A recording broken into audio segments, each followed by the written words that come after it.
गुरु बसवेश हर हर महादेव। विश्व गुरु बसवेश्वर महात्मा की जय। जगन्माते अक्क महादेवी माता की जय। ज्ञान निधि चन्न बसवेश्वर महात्मा की जय। सकल शरण संतों की जय। जय मंगलम जय गुरु बसवेश शरणु शरणार्थी। ओम श्री गुरु बसवलिंगाय नमः। प्रथमंतु बसवಣ್ಣ, ದ್ವಿತೀಯಂತು ಲಿಂಗವು, ತೃತೀಯಂತು ತತ್ವ ಬ್ರಹ್ಮಾಂಡವಲ್ಲ. ಅಕಳಂಕ ಗುಣನಿಧಿ ಚಿದಾನಂದ ಬಸವಂಗೆ ಬಕ್ಕುತನಾದನೈ ಗುರುವೇ ಯೋಗಿನಾಥ.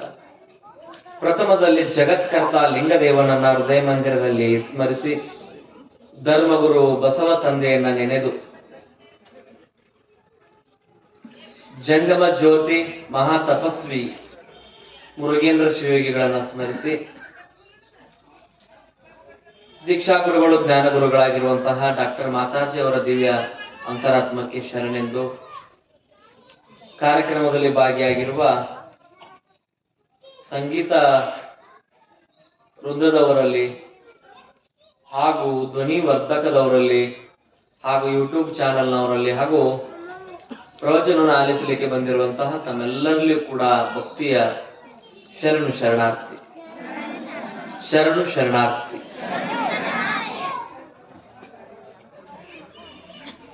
ನಿನ್ನೆ ದಿವಸ ನಾವು ಯಾವ ವಿಷಯಗಳನ್ನ ತೆಗೆದುಕೊಂಡು ಮಾತನಾಡ್ತಾ ಇದ್ವಿ, ಯಾವ ವಿಷಯಗಳ ಬಗ್ಗೆ ನಾವು ಚಿಂತನೆಯನ್ನ ನಡೆಸಿದ್ವಿ. ಬಸವಣ್ಣನವರು ಬಾಲ್ಯವನ್ನ ಕಳೆದು ಅಲ್ಲಿ ಪ್ರೌಢಾವಸ್ಥೆ ಅಂತ ಕರಿತೀವಿ ನೋಡ್ರಿ, ಹೈಸ್ಕೂಲ್ ಲೆವೆಲ್ಗೆ ಬರ್ತಾ ಇದ್ದಾರೆ. ಬಾಲ್ಯವನ್ನ ಕಳ್ಕೊಂಡು ಹೈಸ್ಕೂಲ್ ಲೆವೆಲ್ಗೆ ಬಂದಾಗ ಗುರುಕುಲದಲ್ಲಿ ಅಗಾಧ ಪಾಂಡಿತ್ಯ, ಅಗಾಧ ಜ್ಞಾನವಂತರಾಗಿ, ಅಗಾಧ ಸಾಧನೆಯೊಂದಿಗೆ ಗುರು ಸಾಧಕರಾಗಿ ಅಲ್ಲಿ ಅವರು ಹೊರಹೊಮ್ತಾ ಇದ್ದಾರೆ. ಆ ಸಂದರ್ಭದಲ್ಲಿ ಅವ್ರನ್ನ ನೋಡಿ ಜಾತವೇದ ಮುನಿಗಳು, ಜಾತವೇದ ಋಷಿಗಳು ಆ ಜಾತವೇದ ಋಷಿಗಳ ಗಮನವನ್ನ ಬಹಳ ಅತಿ ಅದ್ಭುತವಾಗಿ ಸೆಳೀತಾ ಇದ್ದಾರೆ. ಅದಕ್ಕಾಗಿ ಇಲ್ಲಿ ಹೇಳ್ತಾರೆ ನೋಡ್ರಿ, ಕಡಗಿಲಿಲ್ಲದ ಬಂಡಿ ಹೊಡೆಗೆಡುವುದೇ ಮಾನ್ಬುದೆ. ಕಡಗಿಲು ಬಂಡಿಗಾಧಾರ, ಕಡು ದರ್ಪವೇರಿದ ಒಡಲೆಂಬ ಬಂಡಿಗೆ ನುಡ ಶರಣರ ನುಡಿಗಡನವೇ ಕಡಗಿಲು ಕಾಣ ರಾಮನಾಥ. ಯಾರ ವಚನ ಇದು? ಜೇಡರ ದಾಸಿಮಯ್ಯನವರ ವಚನ. ಯಾರ್ದು? ಜೇಡರ ದಾಸಿಮಯ್ಯ ಶರಣರ ವಚನ ಇದು. ಎಷ್ಟು ಅದ್ಭುತವಾಗಿ ಹೇಳ್ತಾರೆ ನೋಡ್ರಿ. ಕಡಗಿಲಿಲ್ಲದ ಬಂಡಿ ಹೊಡೆಗೆಡುವುದೇ ಮಾನ್ಬುದೆ. ಕಡಗಿಲು ಬಂಡಿಗಾಧಾರ, ಕಡು ದರ್ಪವೇರಿದ ಒಡಲೆಂಬ ಬಂಡಿಗೆ ಮೃಡ ಶರಣರ ನುಡಿಗಡನವೇ ಕಡಗಿಲು ಕಾಣ ರಾಮನಾಥ. ಈ ಪ್ರವಚನ, ಈ ಅಧ್ಯಾತ್ಮ, ಈ ಜ್ಞಾನ ಅನ್ನುವಂಥದ್ದು ಕಡಗಿಲು ಹಾಕದಂಗೆ. ಬಂಡಿಗೆ ಏನ್ ಮಾಡ್ತೀರ ನೀವು? ಕಡಗಿಲನ್ನ ಹಾಕ್ತೀರಿ. ಬಂಡಿ ಬಂಡಿ ಅಂತಾರಲ್ರಿ, ಚಕಡಿ, ಬಂಡಿ, ಎತ್ತಿನ ಗಾಡಿ, ಹಲವಾರು ಹೆಸರುಗಳಿಂದ ಕರೀತೀರಿ. ಅದಕ್ಕೇನ್ ಮಾಡ್ತೀರ ನೀವು? ಕಡಗೀಲನ್ನ ಹಾಕ್ತೀರಿ. ಆದ್ರೆ ಕಡಗೀಲು ಹಾಕದಿರುವಂತಹ ಬಂಡಿಗಳು ಕೆಲವೊಂದಿರ್ತಾವ. ಕಡಗೀಲು ಹಾಕದಿರುವಂತಹ ಬಂಡಿಗಳು ಯಾವ ಬಂಡಿಗಳಪ್ಪ ಅಂತಂತಂದ್ರೆ, ಆ ಕಡಗೀಲ ಹಾಕುವಂತಹ ಬಂಡಿಗಳು ಹೆಂಗಿರ್ತಾವಪ್ಪ ಅಂತಂತಂದ್ರೆ, IAS ಮಾಡಿರ್ತಾವೆ, KS ಮಾಡಿರ್ತಾವೆ, MA ಮಾಡಿರ್ತಾವೆ, MPhil ಮಾಡಿರ್ತಾವೆ, BAMS ಮಾಡಿರ್ತಾವೆ, MBBS ಮಾಡಿರ್ತಾವೆ. ಆದ್ರೆ ಕಡಗಿಲ್ ಹಾಕಿರೋಂಗಿಲ್ಲ ಅವು. ಯಾವುದು? ಜ್ಞಾನ ಅನ್ನುವಂತ ಕಡಗಿಲನ್ನ ಹಾಕಿರೋಂಗಿಲ್ಲ ಅವು. ಯಾವ ಬಂಡ್ರಿ? IAS KS ಮಾಡಿರುವಂತ ಬಂಡಿಗಳು ಕಡಗಿಲ್ ಹಾಕಿರೋಂಗಿಲ್ಲ. ಎಲ್ಲ ಶಿಕ್ಷಣವನ್ನ ಪಡೆದುಕೊಂಡಿರ್ತಾರ, ಜ್ಞಾನವನ್ನ ಪಡೆದುಕೊಂಡಿರ್ತಾರ. ಏನ್ರಿ? ಜ್ಞಾನವನ್ನ ಪಡೆದುಕೊಂಡಿರ್ತಾರ. ಆದ್ರೆ ಅವ್ರ ಬಾಯಾಗ ಒಳ್ಳೆ ಕರುಣೆ ಇರೋದಿಲ್ಲ, ಪ್ರೀತಿ ಇರೋದಿಲ್ಲ, ಮಮತೆ ಇರೋದಿಲ್ಲ, ವಾತ್ಸಲ್ಯ ಇರೋದಿಲ್ಲ, ಸಂಸ್ಕಾರ ಅಂತೂ ಮೊದಲೇ ಇರೋದಿಲ್ಲ. ಅದಕ್ಕಾಗಿ ಶಿಕ್ಷಣ ಕಡಿಮೆ ಕಲಿತರೂ ಪರವಾಗಿಲ್ಲ, ಸಂಸ್ಕಾರವನ್ನ ಕಲಿಬೇಕಂತ ಸಿದ್ಧಗಂಗಾ ಸ್ವಾಮಿಗಳು ಹೇಳ್ತಿದ್ರು. ಸಿದ್ಧಗಂಗಾ ಸ್ವಾಮಿಗಳು ಹೇಳ್ತಿದ್ರು ಏನಂತ? ಶಿಕ್ಷಣ 2 ಅಕ್ಷರ ಕಡಿಮೆ ಕಲಿದ್ರು ಕೂಡ ಮಾತನಾಡುವಂತಹ ಸಂಸ್ಕಾರ ಇರಬೇಕು. ಮಾತನಾಡುವಂತಹ ಸಂಸ್ಕಾರ ಇರಬೇಕು. ಆ ಬಂಡಿ ಹೆಂಗಾಗ್ತದಪ್ಪ ಅಂತಂತಂದ್ರೆ ಇಷ್ಟೆಲ್ಲ ಓದಿರುವಂತ ಬಂಡಿಗಳು ಏನೆಲ್ಲಾ ಮಾಡ್ತಾವಪ್ಪ ಅಂತಂತಂದ್ರೆ ಸಮಾಜದಲ್ಲಿ ಅನಾಚಾರ, ಅತ್ಯಾಚಾರ ಹಾಗೂ ದರೋಡೆ ಇದನ್ನೆಲ್ಲ ಮಾಡ್ತಾರೆ. ಅದಕ್ಕೆ ಹೇಳ್ತಾ ಇದ್ರು, ಏನಯ್ಯ ರಾಜಕಾರಣಿ ಆದ್ರೆ ಬಸವಣ್ಣನಂತ ಆಗಬೇಕು, ಅರ್ಥಶಾಸ್ತ್ರಜ್ಞ ಆದ್ರೆ ಬಸವಣ್ಣನಂತ ಆಗಬೇಕು, ನೀತಿ ಶಾಸ್ತ್ರಜ್ಞನಾದ್ರೆ ಬಸವಣ್ಣನಂತ ಆಗಬೇಕು, ಒಬ್ಬ ಸಂಸಾರಿ ಆದ್ರೆ ಬಸವಣ್ಣನಂತ ಆಗಬೇಕು, ಒಬ್ಬ ಗುರುವಾದರೆ ಬಸವಣ್ಣನಂತ ಆಗಬೇಕು. ಎಲ್ಲಾ ಫೀಲ್ಡಲ್ಲಿ ತಗೊಂಡು ಹೋಗ್ರಿ ನೀವು, ಎಲ್ಲಾ ಫೀಲ್ಡಲ್ಲಿ ಬಸವಣ್ಣವ್ರು ಪಾಸ್ ಆಗ್ತಾರೆ. ಎಲ್ಲಾ ಫೀಲ್ಡಲ್ಲಿ ತೆಗೆದುಕೊಂಡು ಹೋಗ್ರಿ, ಎಲ್ಲಾ ಫೀಲ್ಡಲ್ಲಿ ಅಪ್ಪ ಬಸವಣ್ಣನವರು ಪಾಸ್ ಆಗ್ತಾರೆ. ಕಲೆ, ಸಂಗೀತ, ಸಾಹಿತ್ಯ, ವಿಜ್ಞಾನ, ತಂತ್ರಜ್ಞಾನ ಎಲ್ಲದರ ಕಡೆ ತಗೊಂಡು ಹೋದ್ರು ಬಸವಣ್ಣನವರು ಒಂದು ಕೂದಲೆಳೆಯಷ್ಟು ಕೊಂಕ ಬರೋದಿಲ್ಲ, ಎಲ್ಲದರಲ್ಲೂ ಪಾಸ್ ಆಗ್ತಾರೆ. ಅದಕ್ಕಾಗಿ ಹೇಳ್ತಾರೆ, ಆ ಬಂಡಿ ಹೆಂಗದಪ್ಪ ಅಂತಂತಂದ್ರೆ ಈಗೆಲ್ಲ ಬಂಡಿ ಮಾಡ್ತಿರಲ್ಲ ನೀವು. ಯಾವ ಬಂಡಿ? ಹೊಲಕ್ಕೆ ತಗೊಂಡು ಹೋಗುವಂತ ಬಂಡಿ. ಆ ಬಂಡಿಗೆ ಸದೃಢವಾದ ಕಟ್ಟಿಗೆ ಹಾಕಿ ನೀವು ಬಂಡಿಯನ್ನು ತಯಾರು ಮಾಡ್ತೀರಿ. ಆದ್ರೆ ಗಾಡಿ ಹೊಡೆಯವ ಅಂದ್ರೆ ಬಂಡಿ ಹೊಡೆಯುವವನು ಅತ್ಯಂತ ಬಲಶಾಲಿ ಆಗಿರ್ಬೇಕು. ಹೌದ್ರಿ? 10,000 ಎಷ್ಟು 1 ಲಕ್ಷ ಕೊಟ್ಟು ದೊಡ್ಡ ಚಕಡಿಯನ್ನ ಖರೀದಿ ಮಾಡಿ ಅದಕ್ಕೆ 10 ರೂಪಾಯಿ ಚೀಲ ಹಾಕಿದ್ರ ಆ ಬಂಡಿ ಏನಾಗ್ತೈತಿ? ಬಿದ್ದು ಹೋಗ್ತೈತಿ. ಮಾರಾಯ, ನೀ ಶಿಕ್ಷಣ ಎಷ್ಟಾದ್ರೂ ಪಡ್ಕೊ, ನೀ ಡಬಲ್ ತ್ರಿಬಲ್ ಡಿಗ್ರಿ ಡಾಕ್ಟರೇಟ್ ಆಗಿ, ನೀನು ಸಮಸ್ಯೆ ಇಲ್ಲ. ಆದ್ರೆ ಒಂದು ಕಡಿಗಿಲ ಹಾಕೋ ನಿನ್ನ ಜೀವನಕ್ಕ. ಯಾವ ಕಡಿಗಿಲಪ್ಪ ಅಂತಂತಂದ್ರೆ ಶರಣರ ನುಡಿ ಅನ್ನುವಂತ ಕಡಿಗಿಲನ್ನ ಹಾಕೋ. ಸಂಸ್ಕಾರ ಅನ್ನುವಂತ ಕಡಿಗಿಲನ್ನ ಹಾಕೋ ಅಂತ ಹೇಳ್ತಾರೆ. ಆದ್ರೆ ಅವು ಹಾಕೊಳ್ಳುದಿಲ್ಲ ಕೆಲವೊಂದು. ಅದಕ್ಕೆ ಶರಣರ ಕಡಗಿಲಿಲ್ಲದ ಬಂಡಿ ಹೊಡೆಗೆಡುವುದೇ ಮಾನ್ಬುದೆ. ಆ ಕಡಗಿಲ್ ಹಾಕದ ಬಂಡಿ ಹೊಡ್ಕೊಂಡವ್ರ ಏನಾಗ್ತದ್ರಿ? ಏನಾಗ್ತದ? ಕಾಲುಗಳೆಲ್ಲ ಕಳಚಿ ಬಿದ್ದು, ಅವ ಚಕಡ್ಯಾಗ ಹತ್ತಿದವರೆಲ್ಲ ಬಿದ್ದು, ಎರಿಗೆಳಿತು, ಪಾನಕೆರಿಗೆಳಿತು. ಹಂಗಾಗಿ ಎಲ್ಲರೂ ಕೈಕಾಲು ಮುರ್ಕೊಂಡು ಆ ಚಕಡಿ ಒಳಗೆ ಹತ್ತವ್ರ ಜೀವನ ಎಲ್ಲ ಪತನ ಆಗ್ಬಿಡುತ್ತದೆ. ಹಾಗೆ ಅಲ್ಲಮ ಪ್ರಭುದೇವರು ಹೇಳ್ತಾರೆ ನೋಡ್ರಿ, ಕಾಲುಗಳೆರಡು ಗಾಲಿ ಕಂಡಯ್ಯ, ದೇಹವೆಂಬುದು ತುಂಬಿದ ಬಂಡಿ ಕಂಡಯ್ಯ, ಬಂಡಿಯ ಹೊಡೆವರ 5 ಮಾನಿಸರು, ಒಬ್ಬರಿಗೊಬ್ಬರು ಸಮವಿಲ್ಲವಯ್ಯ, ಇದರಿಚ್ಛೆ ನಡೆದು ಹೊಡೆಯದಿದ್ದಡೆ ಅದರಚ್ಚು ಮುರಿಯಿತ್ತು ಕಾನ ಗುಹೇಶ್ವರ. ಅದ್ಭುತವಾಗಿ ನಿಮ್ಮ ನಿತ್ಯ ಜೀವನದಲ್ಲಿ ಯಾವ್ಯಾವ ವಸ್ತುಗಳನ್ನು ಬಳಸ್ತಿರಲ್ಲ, ಆ ವಸ್ತುಗಳನ್ನೇ ಉದಾಹರಣೆಯನ್ನಾಗಿ ತೆಗೆದುಕೊಂಡು ಶರಣರು ನಮಗೆ ಜ್ಞಾನವನ್ನ ಕೊಟ್ಟರು. ಯಾವ್ದ್ರಿ? ಯಾವ ಜ್ಞಾನ? ನೀವು ದಿನನಿತ್ಯ ಬಳಸುವಂತ ಚಕ್ಡಿ, ದಿನನಿತ್ಯ ಬಳಸುವಂತ ಎತ್ತುಗಳು, ನೀವು ಅಡ್ಡಾಡುವಂತ ಭೂಮಿ, ಅದಕ್ಕೆ ಎತ್ತು ನಿಮ್ಮ ದಾನ, ಬಿತ್ತು ನಿಮ್ಮ ದಾನ ಅಂತ ಹೇಳಿದ್ರು. ಮುಂದೆ ಹೇಳ್ತಾರೆ ನೋಡ್ರಿ, ಈ ಕಾಲುಗಳು ಏನದಾವ ಉಪಯೋಗ? ಗಾಲಿ ಅಂತೀವಿ. ಗಾಲಿ ಹೋದಿಲ್ರಿ, ಇದ್ರೆ ಮಾತ್ರ ಓಡಾಕ್ಬಿಡ್ತದೆ. ದೇಹ ಅನ್ನೋದು ತುಂಬಿದ ಬಂಡಿ ಅಂತ ನೋಡ್ರಿ, ತುಂಬಿದ ಚಕಡಿದು ದೇಹ ಅನ್ನೋದು ತುಂಬಿದ ಚಕಡಿ ಅಂತ ಹೇಳ್ತಾರ. ಈ ಗಾಡಿ ಏನೈತಲ್ಲ, ಶರೀರ ಅನ್ನುವಂತ ಚಕಡಿಯನ್ನ, ಬಂಡಿಯನ್ನ 5 ಮಂದಿ ಹೊಡೆಯತಾರ. ಯಾರು ಹೊಡೆಯತಾರ?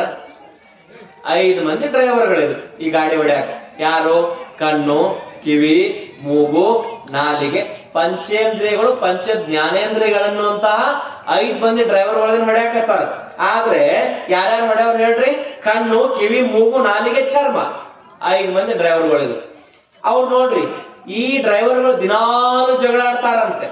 ಈ ಡ್ರೈವರ್ಗಳೇನ್ರಿ? ದಿನಾಲು ಜಗಳ. ಅದಕ್ಕೆ ಒಬ್ಬರಿಗೊಬ್ಬರು ಸಮವಿಲ್ಲವಯ್ಯ ಅಂತ ಹೇಳ್ತಾರೆ. ಒಬ್ಬರಿಗೊಬ್ಬರು ಸಮವಿಲ್ಲವಯ್ಯ. ಚರ್ಮ ಏನ್ ಅನಿಸ್ತದೆ? ಒಳ್ಳೆ ಸೀರೆ ಉಟ್ಕೋಬೇಕು, ಒಳ್ಳೆ ಜಿಲೇಬಿ ತಿನ್ಬೇಕು. ನಾಲಿಗೆ ಹೇಳ್ತೈತಿ ಒಳ್ಳೆ ಚೆನ್ನಾಗಿರುವಂತ ರುಚಿಕಟ್ಟಾಗಿರುವಂತ ಆಹಾರ ತಿನ್ಬೇಕು. ಕಿವಿ ಏನ್ ಹೇಳ್ತೈತಿ?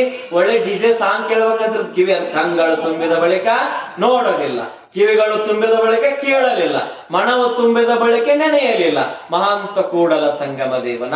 ನಮ್ ಕಿವಿ ಅದಾವ, ಕೈ ಅದಾವ, ಕಾಲದಾವ, ಎಲ್ಲ ಅದಾವ.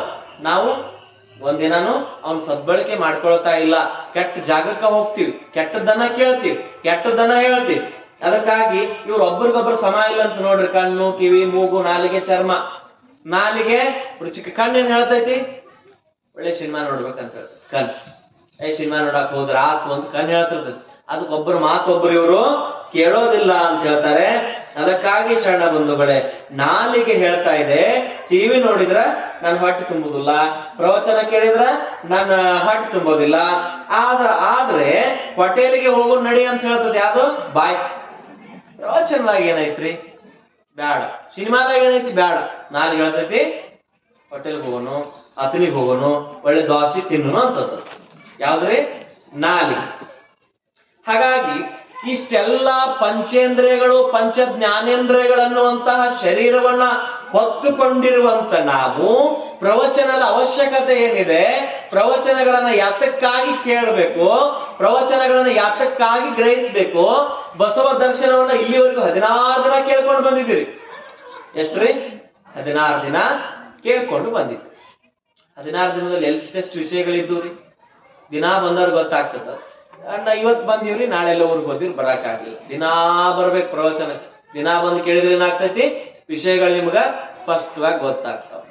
ಅದಕ್ಕಾಗಿ ಇಲ್ಲಿ ಹೇಳ್ತಾರೆ ನೋಡ್ರಿ, ಜೇಡರ ದಾಸಿಮಯ್ಯನವ್ರು ಮತ್ತೆ ಕರಿಯನಿತ್ತಡೆವಲ್ಲೆ ಸಿರಿಯನಿತ್ತಡೆವಲ್ಲೆ ಹಿರಿದಪ್ಪ ರಾಜ್ಯವನಿತ್ತಡೆವಲ್ಲೆ ನಿಮ್ಮ ಶರಣರ ಸುಳ್ಳುಡಿಯ ಒಂದರಗಳಿಗೆ ಇತ್ತಡೆ ನಿಮ್ಮ ನಿತ್ಯ ಕಾಣ ರಾಮನಾಥ.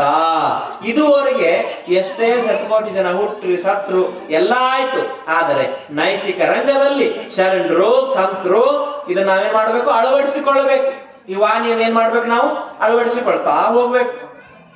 ಯಾವ ವಾಣಿ? ಇದೇ ವಾಣಿ. ಈಗೇನ್ ಹೇಳಕತ್ತೀವಲ್ಲ, ಇದನ್ನ ನಮ್ಮ ನಿತ್ಯ ಜೀವನದೊಳಗ ಕಾಯ್ಕೊಂಡ ಪಡ್ಕೊಂಡ ಅಳವಡಿಸ್ಕೊಂಡು ಹೋಗ್ಬೇಕು.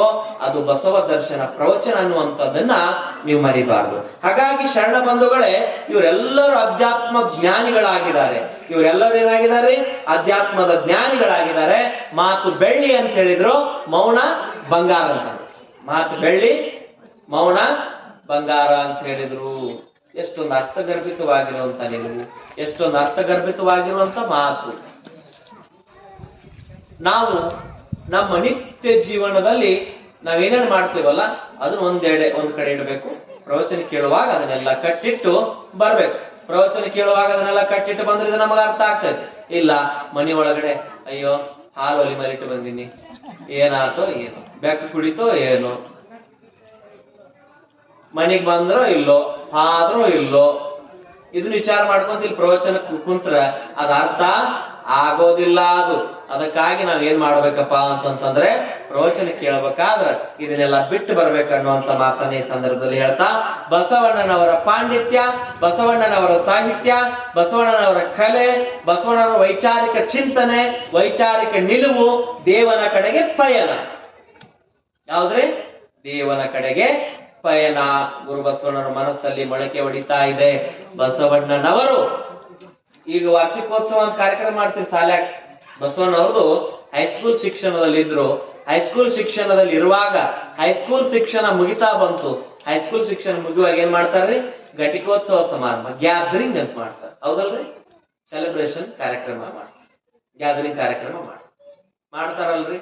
ಬೀಳ್ಕೊಡುವ ಸಮಾರಂಭ ಅಥವಾ ಘಟಿಕೋತ್ಸವ ಸಮಾರಂಭ ಮಾಡ್ತಾ ಇರ್ತಾರೆ.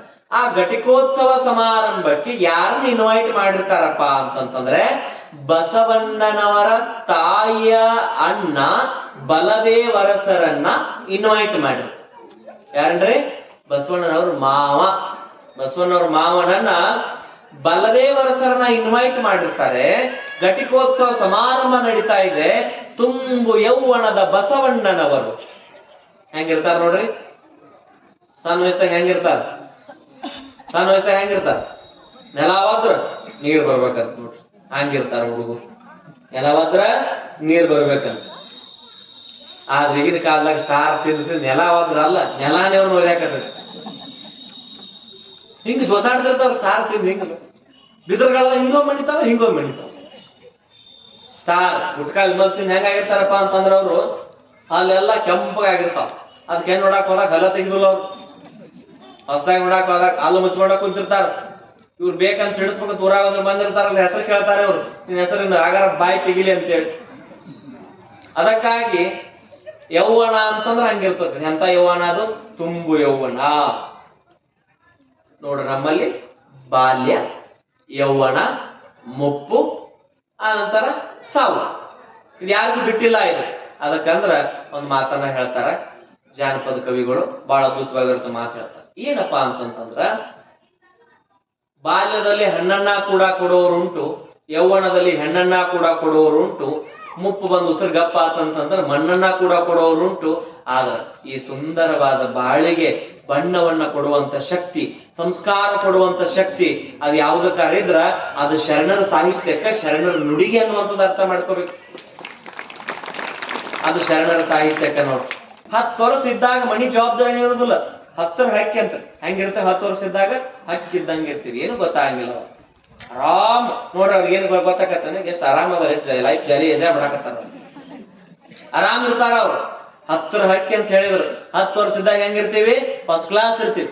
20 ನಕ್ಕಿ ಅಂತ 20 ವರ್ಷ ಇದ್ದಾಗ ಏನ್ ಈಗ ಹಗರ್ಕ ರಸ ತುಂಬಾಕತಿರ್ತೈತಿ, ಯವ್ವನ ಬರಾಕತಿರ್ತೈತಿ, ಏನ್ ಗಲ್ಲ ಮಿಂಚು ಗಲ್ಲ ಮಿಂಚು ತಿಳಿ ಕರಿ ಕೂದ್ಲ ಏನಾಕತ್ರಿ, ಇದೆಲ್ಲ ಅಹಂಕಾರ ಬಂದ 20 ನಕ್ಕಿ ಅಂತ. ಬನ್ನಿ ಇವಾಗ ನಗ್ತಿರ್ತೇವ್, ಚಲೋ ಹೇಳಿದ್ರು ನಗುದ, ಕೆಟ್ಟ ಹೇಳಿದ್ರು ನಗುದ, ಹೆಣದ ಮುಂದ್ ಹೋಗಿ ನಗು ವಯಸ್ಸದು ಏನ್ರಿ. ಹೆಣದ ಮುಂದ್ ನಗ್ತಾರೇನ್ರಿ ಯಾರ? ಹೆಣ ಕುಂತ ಕಿಸಿ ಕಿಸಿ ನಗ್ತಾರೇನ್ರಿ? ಹುಚ್ಚ ಅಂತಾರ ನಾಕ್. ಹೆಣದ ಮುಂದ್ ಅಳಬೇಕು. ಅಳದಿದ್ರು ಯಾರ ಊರಾಗ ಕೆಲವರುಗಳು ಹವ್ಯಾಸ ಇರಂಗಿಲ್ಲ, ಅವಾಗ ಒಂದು ನಾಟಕ ಹೇಳ್ಕೊಡ್ತಾನ, ಇಲ್ಲಿ ವಿಕ್ಸ್ ಹಚ್ಚಿ ಕಣ್ಣಿಗೆ ಹಚ್ಕೊಂಡ್ಬಿಡ್ರಿ ತಾನ ಬರ್ತಾವ.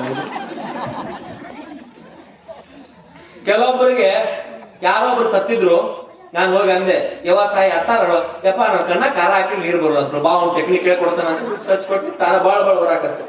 ಯವ್ವ ಎಟ್ ಅಳಾಕತ್ತ ನೋಡು ಮುದುಕಿ ಅಂತಂದ್ರು. ಕೆಲವೊಬ್ರಿಗೆ ಅಳಾಕ್ ಮನಸ್ಸಿರಂಗಿಲ್ಲ, ಅದ್ ಖರ್ಚಿ ವಿಕ್ಸ್ ಹಚ್ಕೊಂಡು ಹಿಂಗ್ ಒರೆಸ್ಕೊಂಡ್ಬಿಟ್ರೆ ಸಾಕು, ಫಸ್ಟ್ ಕ್ಲಾಸ್ ಬರ್ತಾವ ಕಣ್ಣಾಗ್ಲಿ ಅಂತ. ಡ್ರಾಮಾ ಸೀನ್ಸ್ ಅದೆಲ್ಲ ಜಗತ್ತಿನ ಡ್ರಾಮಾ ಸೀನ್ಸ್ ಗಳವೆಲ್ಲ. ಒಬ್ರು ಕಣ್ಣಾಗ ನೀರಲ್ಲ ಮುಗ್ನ ಸುಮ್ಮನೆ ಹಂಗ ಹೊಳತಿರ್ತಾರ ನೋಡ್ಬೇಕು, ಹಂಗ ಹಳೋದು ಹಳೋದು ಹಳೋದು. ಯಪ್ಪ ಒಂದ ಚಡ್ಡೆಗೆ ಕಾಲ್ ಹಾಕಿದ್ರೆ ಏನೋ ಏನ್ರಿ ಅಂತ ಕಾಲಿದೆ. ಅದಕ್ಕೆ ಏನ್ ಹೇಳಿದ್ರು, 20 ನಕ್ಕಿ ಅಂತ. ಇನ್ನ 30 ಮೂರ್ಖ ಅಂತ ನೋಡ್ರಿ. 30 ಮೂರ್ಖ. ಇನ್ನೇನ್ ಹಗರಕ್ ವಯಸ್ಸಕ್ ಬರ್ಕೊಡಕ ನನ್ನ ಕಡಿ ಏನಾರ ಪಾಪ ಹಾದಿಗಿಡಿ ಬಿಟ್ಟು ಗಿಟ್ಟಿತ್ತಂತ ಒಂಚೂರು 3 ಗಂಟೆ ಹಾಕಿ ಉಳ್ದಾಳಿ ಕಟ್ಟಿ ಏನ್ ಮಾಡ್ತಾರ, 30 ಹಾಕೊಳಕ ಒಂದ್ ಜುಯಿ ಅಂತ ಒಂದ್ 2 ಬಂದಿರ್ತಾವ್ರ. ಒಂದಷ್ಟು ಮಕ್ಳು ಹುಟ್ಟಿರ್ತಾವ. ಈಗ ಏನ್ತಿ ಕೆಟ್ಟ ಗಂಡ್ಲೆ ನೋಡ್ತಾಳೆ ಏನ್ರಿ. ಮೊದಲೇನ ಹನಿಮೂನ್ ಅಂತ, ಮೊದಲ್ ಯಾವ ಮೂನ್ರಿ, ಹನಿಮೂನ್ ಅಂತ ನೋಡ್ರಿ. ಆಮೇಲೆ ಸೆಲೆಬ್ರೇಷನ್, ಆಮೇಲೆ ಮಕ್ಕಳು. ನಮ್ಮ ಜನ ಹೆಂಗೈತಿಪಾ ಅಂತಂದ್ರ ಏನಾರ ಆಗ್ಬಿಟ್ಟು ಪಟಾಕ್ಷಿ ಹಾರ್ಸಕ್ ಶುರು ಮಾಡಿಬಿಡ್ತಾರೆ. ಹುಟ್ಟಿದಾಗ ಹಾರ್ಸಾಕತ್ತಾರೆ ಪಟಾಕ್ಷಿ. ನಾವು ಸಣ್ಣವ್ರದಾಗ ಪಟಾಕ್ಷಿ ಹಾರಾಕತ್ತು ಅಂದ್ರ ಯಾವ್ದೋ ಹೊಂಟ ತಿನ್ನುವಂತಿದ್ವಿ ನಾವು ಸಣ್ಣವ್ರಿದ್ದಾಗ. ಪಟಾಕ್ಷಿ ಹಾರಿದ್ರ ಎಬ್ಸಾಕತ್ತಾರ್ರಿ ಅಂತಿದ್ದು. ಈ ಹುಟ್ಟಿರೋ ಪಟಾಕ್ಷಿ ಹಾರಿಸ್ತಾರ, ಮದುವೆ ಆದ್ರೂ ಪಟಾಕ್ಷಿ ಹಾರಿಸ್ತಾರ, ಆದ್ರೂ ಪಟಾಕ್ಷಿ ಹಾರಿಸ್ತಾರ, ಬರ್ತಡೇ ಒಳಗೂ ಪಟಾಕ್ಷಿ ಹಾರಿಸ್ತಾರ. ಎಂತ ಕಾಲ ಬಂದತ್ ನೋಡ್ರಿ. ಹಂಗ 30ಕ್ಕೆ ಮೂರ್ಖ ಆಗಿರ್ತಾನಂತೀವ್, 30ಕ್ಕೆ ತಲ್ಯಾಗ ಮೂರ್ಖ ಆಗಿರ್ತಾನ. ಯಾಕಪ್ಪ ಅಂತಂದ್ರ ಒಂದ್ ಈಟ ಮನ್ಯಾಗ ಅರಿಶಿನ ಉಪ್ಪ ಖಾರ ಕಡಿಮೆ ಆತಂದ್ರ ಏನ್ ಸುಮ್ ಬಿಡ್ತಾಳನ್ರಿ. ಹಗರ್ಕ ಬಸ್ 6 ಬಸ್ಸಿಗೆ ರೆಡಿ ಇಕ್ಕಿರ್ತಾಳ, ಬ್ಯಾಡ್ ಇದ್ರ ಸವಾಸ ಅಂತ. ಹಗರ್ಕ 30 ಆದ್ಮೇಲೆ ಗಳಿಸ್ಕೊಂತ ಚಂದ ಮಾಡ್ಕೊಂತ ಮಾಡ್ಕೊಂತ ಮಾಡ್ಕೊಂತ ಬಂದ ಹಗರ್ಕ ಎಲ್ಲಿ ಬರ್ತಾನ್ರಿ, 40 ಎಷ್ಟ 40. ಅವ ಕಡೆ ಚಸ್ಮಾ ಬಂದಿರ್ತದ, ಇಂಥ ಗ್ಲಾಸ್ ಬಂದಿರ್ತದ. ಅವಾಗ ದೂರಿಂದ ಕಾಣುವತ್ತು, ಹಸನಕ್ಕಿಂತ ಕಾಣುವತ್ತು. ಇದ ಕಂಪ್ಲೇಂಟ್. ಅವಾಗ 40 ಇದ್ದಾಗ ಏನಾಗಿರ್ತತ್ರಿ, ಗರ್ವ. ಏನದು ಕೈಯಾಗ 4 ದುಡ್ಡು ಇರ್ತಾವ್ರಿ, ಮನಿ ಬಾಗಲ್ದಾಗ ಟ್ರ್ಯಾಕ್ಟರ್ಗಳು ಇರ್ತಾವ, ಕಬ್ಬು ಬೆಳೆದಿರ್ತತಿ ನೋಡಿ. ದಾಟ್ ಬಿಟ್ನ ಜೀವನ, ನನ್ನ ಮುಂದೆ ಯಾರದಾರ ಊರಾಗ್ ಅಂತ ಹೇಳಿ ಹಗಾರ ಒಂದೊಂದು ಕೂದ್ಲ ಕರ್ರಾಗಿದ್ದು ಬೆಳಗಾಕಿರ್ತಾವ್ರಿ. ಹೋದ್ರೆ ಅಷ್ಟೊಂದು ಹಿಂಗ್ ಹಚ್ಕೊಂಡು ಕಂಡಾಗ ನೋಡಿ ನಾನ್ ಇನ್ನೂ ಐದು ಮಿಸಿ ತಿರುಗಿಬಿಡುದು. ಇನ್ನು ನೋಡ್ರಿ 50ರ ಅರಿವು ಅಂತ ಕರೀತಾರ. 50ರ ಅರಿವು ಅಂತ. 50ರ ಅರಿವು ಅವಾಗ ಅರಿವು ಹಾಕಿರ್ತೈತಿ. ಒಂದಿಟ ಮಕ್ಕಳೆಲ್ಲ ವಯಸ್ಸಕ್ ಬಂದಿರ್ತಾರ, ಅವ್ರ ಮದುವೆ ಚಿಂತೆ ಹೆಚ್ಚಿರ್ತೈತಿ. 50ಕ್ಕ ಯಪ್ಪ ಹಿಡಿದು ಎಲ್ಲ ಒಂದ್ ಕನಸಾದಂಗ ಆಗ್ಬೋತಲ್ವ ಮಾರಾಯ, ಜೀವನ ಹೆಂಗ ಬದುಕಿನ ಹೆಂಗಿದ್ನ, ಇನ್ನಾರ ಒಂಚೂರ ಪ್ರವಚನ ನಡೆಯತೈತಿ, ಹೋಗ್ಬೇಕು, ಒಂದ್ 500 ಪಟ್ಟಿ ಕೊಡ್ಬೇಕು ಅಂತ ಅವಾಗ ವಿಚಾರ ಮಾಡ್ತಾರ. 50ಕ್ಕ ಏನ್ರಿ, 50ಕ್ಕ ಅವಾಗ ವಿಚಾರ ಮಾಡ್ತಾರ.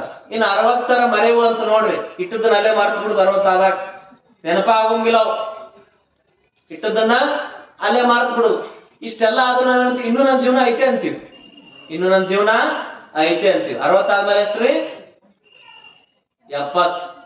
70ಗೆ ಏನ್ರಿಪ್ಪ, ಕಾಗೆ ಅಂತ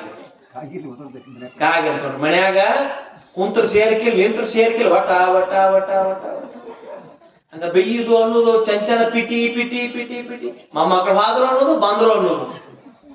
ಇನ್ 80ರದ ಏನ್ರಿ, ಎಂಬತ್ತರದು 80ರ ಗೂಗಿರಿ ಗೂಗಿ ಅವಾಗ ಸ್ವಸ್ಥ ತಿವಿತಿರ್ತಾರ ನೋಡಿ, ಬಾಯಾಗ ಹಲ್ಲಿರುದಿಲ್ಲ, ಕಣ್ಣು ಮಂಜಾಗಿರ್ತಾವು. ಮತ್ ಇನ್ನೂ ಐತಿ ಅಂತೇವ್ ನಾವು. ದೇವ್ರ ಈಗ ಯಾರ್ದಾರ ಮ್ಯಾಲ FIR ಕೇಸ್ ಮಾಡಿದ್ ಕೋರ್ಟ್ ಹೋಗಿತ್ತಪ್ಪ ಕೇಸ್ ಅಂದ್ರೆ 3 ವಾರಂಟ್ ಕಳಿಸ್ತಾರ ನಿಮ್ಗೆ. ಹೌದ್ರಿ? 3 ವಾರಂಟ್ ಕಳಿಸ್ತಾರ. 3 ವಾರಂಟ್ಗೆ ಹೋಗಿದ್ರೆ ಜೀಪ್ ಬಂದ್ ಹಚ್ಚಿಕೊಂಡು ಹೋಗ್ಬಿಡ್ತದೆ.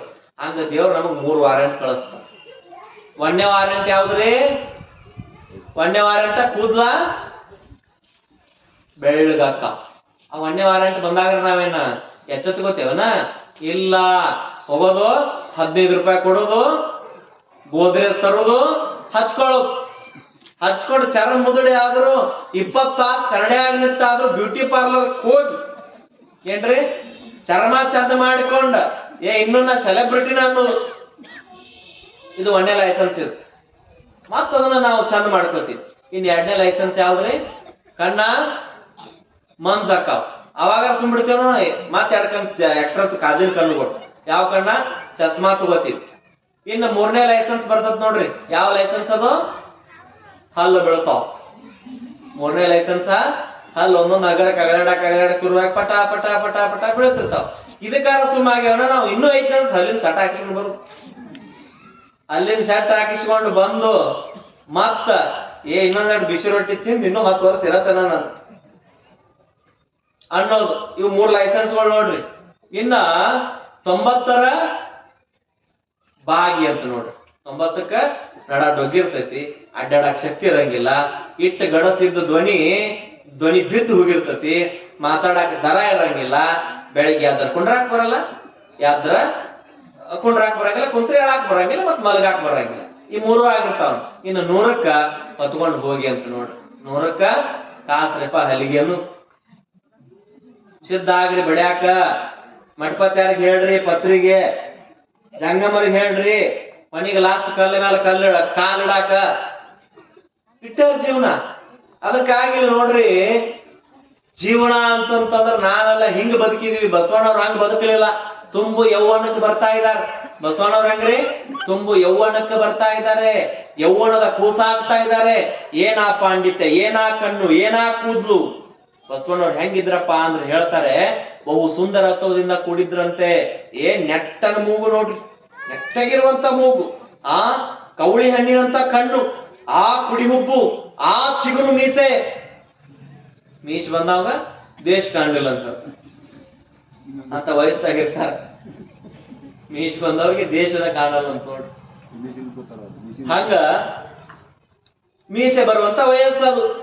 ಅವಾಗ ನೋಡ್ರಿ ಗ್ಯಾದರಿಂಗ್ ಇದೆ. ಗ್ಯಾದರಿಂಗ್ ಇರುವಂತ ಸಂದರ್ಭದೊಳಗ ಆ ಗ್ಯಾದರಿಂಗ್ ಅನ್ನು ಉದ್ಘಾಟನೆ ಮಾಡಕ್ ಯಾರನ್ನ ಕರೆಸಾರ? ಸ್ವಂತ ಅವರ ತಾಯಿಯ ಅಣ್ಣನನ್ನ ಬಲದೇವರಸ ಮಂತ್ರಿಯನ್ನ ಕರೆಸಿದ್ದಾರೆ. ಕರೆಸಿದಾಗ ಬಲದೇವರಸರು ಹಂಗೆ ಬರಲಿಲ್ಲ.